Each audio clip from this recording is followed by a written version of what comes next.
Border 2માં વરુણ ધવનની entry.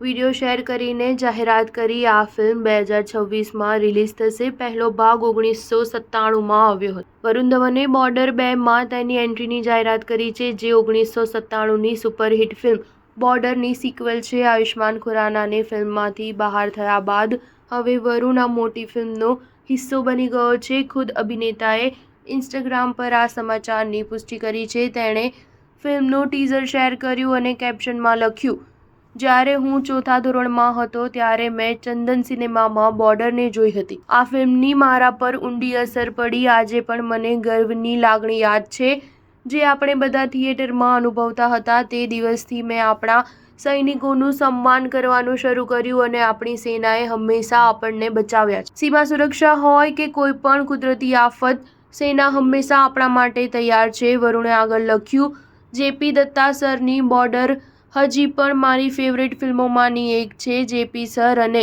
Bhushan Kumar દ્વારા નિર્મિત બોર્ડર 2નો ભાગ બનવું એ મારી કારકિર્દીની ખૂબ જ ખાસ ક્ષણ છે.